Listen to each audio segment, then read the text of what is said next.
Out with Uriah Heep, all we had really was a ton of enthusiasm, a great deal of determination.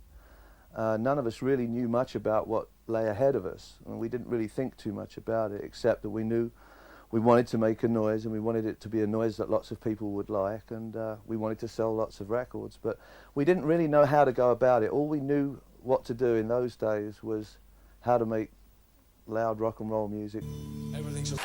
What happened was I received a call from Paul Newton, who was the bass player with Uriah Heep at the time, and who had worked with me, with Spice at the time, and who had worked with me in The Gods for a period.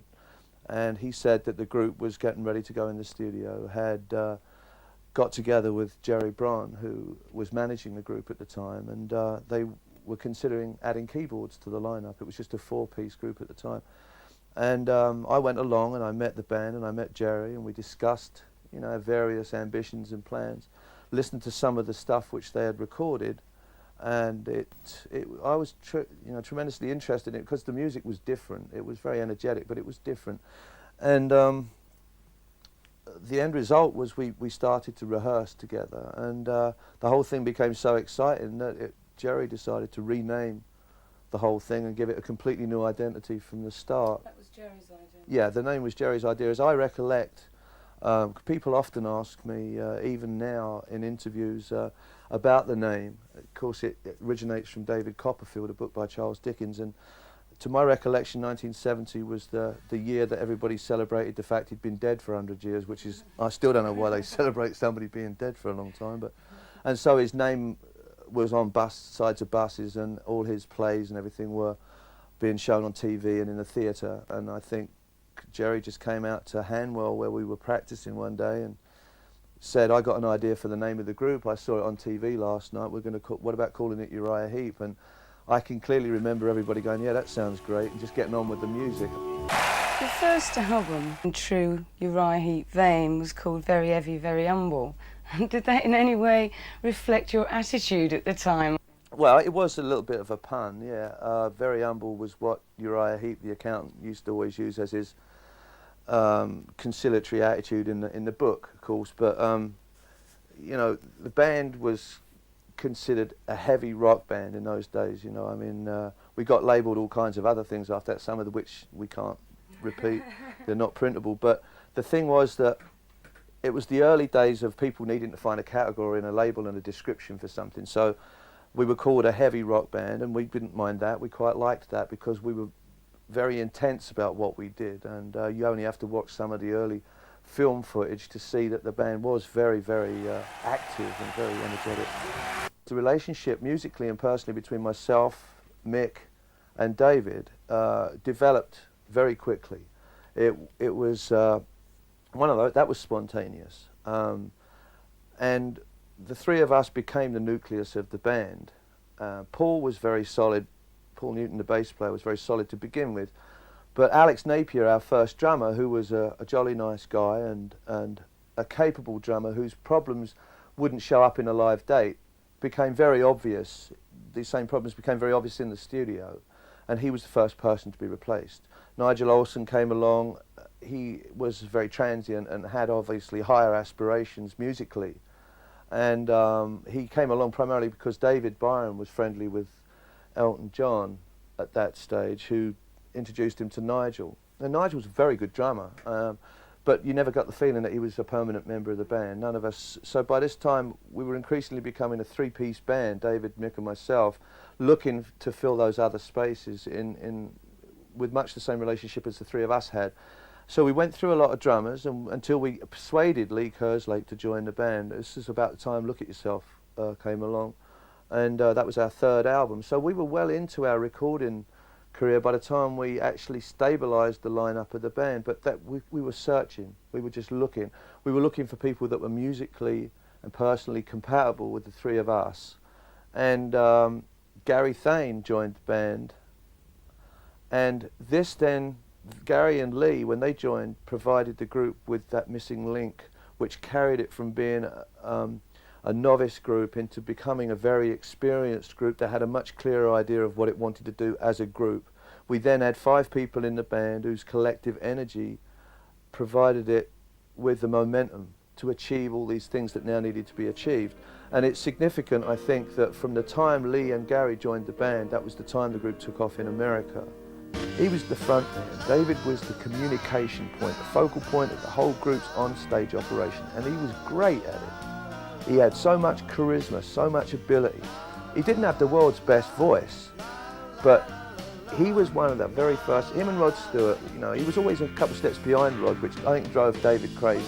You know, he was always a week behind going to the same tailor that Rod used to go to, because by the time David would get there, Rod's gone to another tailor, you know, so following him around like that. But I think that being in his position, and I certainly wouldn't have wanted that responsibility, I think that David felt more responsibility than he actually had. And consequently, if he got nervous or something, his reaction to it was to have a few extra drinks. And I don't know how else to put it nicely. I don't know what I would do in that situation, so it's really hard for me to comment. I just know one thing, and that is that David's drinking really started to separate him from the rest of the band, because unfortunately it was a little bit hard to swallow watching somebody throwing away his career and potentially yours too. And it was unanimously decided that he was going to be removed from the band, he was going to be replaced. That was in just before summer of '76. Was there a great deal of bad feeling? Was he very bitter about this decision? I spoke to him last September, and you know, we've talked about it. He felt that we were wrong, which is natural for somebody with the amount of pride that David had. And you could talk about it till you're blue in the face. There was a lot of animosity. There was a great deal of animosity. I mean, it's always advertised in the press as an amiable split, and I'd like to see an amiable split. It's like calling somebody a good loser. I don't know what a good loser is. Somebody has to show me a good loser, and I'll show you a pussy. I mean, that's ridiculous. But anyway, the bottom line is, yeah, there was a lot of animosity. There was a lot of people that didn't like David, and David didn't like a lot of people, and we all just felt off we were better apart, you know. So we didn't talk to each other for a long time after that. Well, you replaced David with John Lawton, who was with a German-based band, Lucifer's Friend. Why John Lawton particularly? He was recommended, Roger Glover recommended him to me. He had worked with John in the Butterfly Ball, that thing that they did with Glenn Hughes and Ian Gillan. And we heard some of the stuff that he had sung, and he clearly had a phenomenal voice. And he came to the band knowing most of the songs already.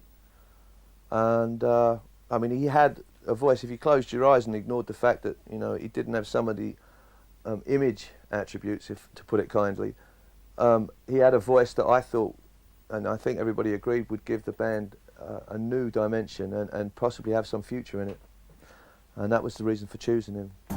John Lawton, who had never basically worked out, I believe, left and was replaced by ex-Lone Star vocalist John Sloman.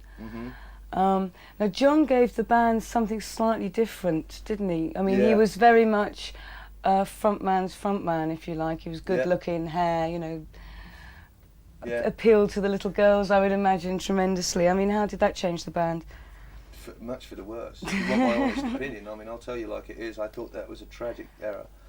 I was strenuously opposed, and this is nothing against John, because he's a very talented guy, but in terms of being appropriate for Uriah Heep, he was 180 degrees off base as far as I was concerned. I wanted Pete Golby in the band, who we auditioned at the same time, and everybody else didn't, and kind of ironic that Pete Golby is now the lead singer for Uriah Heep, and I quite certainly know that if the band had chosen Pete Golby, I would have been still in Uriah Heep now, because I think Pete gave the band the vocal and personal identity that the band needed. Mick brought to the band an energy, a sense of humour, and to some degree a sense of reality, which was stabilising at times. He was always good at interviews.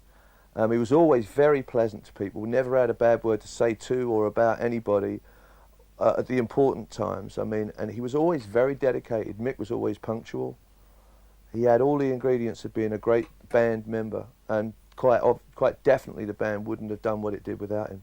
I hope he keeps playing for years and years and years, and that he's always happy. Nobody wanted to say goodbye to something that had meant so much to us for so long, and we would always hang on to the lamest excuse, the slightest little reason to keep it going. we'd keep it going. Just one more album. You know, we'd just get down on our dumps and then we'd have a hit in Germany. We'd go, let's do another album and another tour, you know.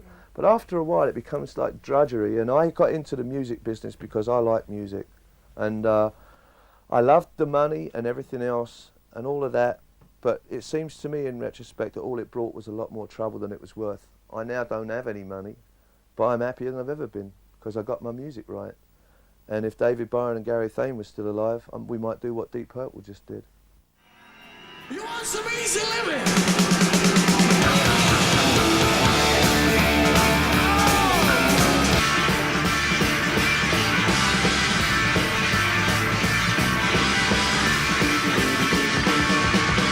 This is a thing I never known before. It's called easy living.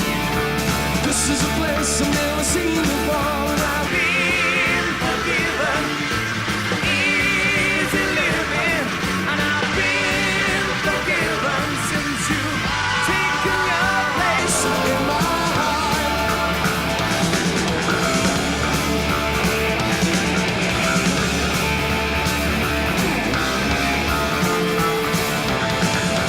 somewhere along that lonely road I had tried to find you. Day after day on that windy road I have walked behind you. Easy living, and I've been forgiven since you've taken your place in my heart.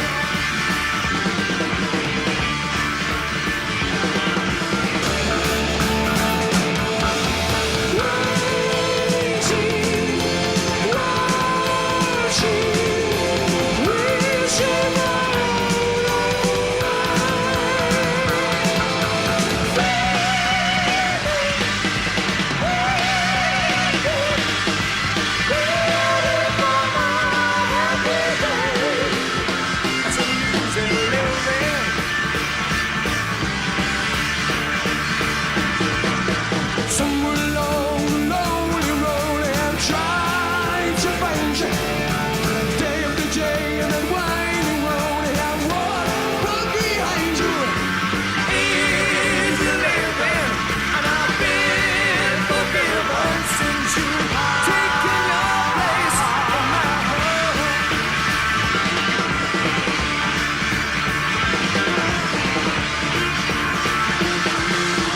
Easy living, and I've been forgiven since you've taken your place in my heart.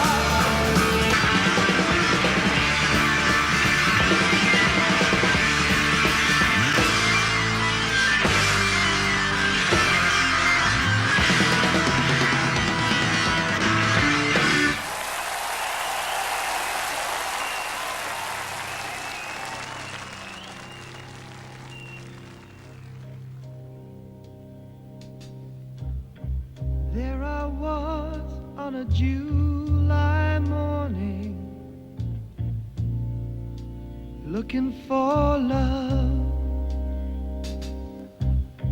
with the strength of a new day dawning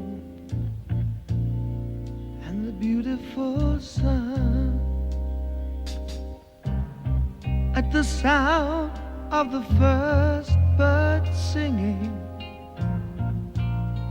I was leaving for home, with the storm and the night behind me, and the road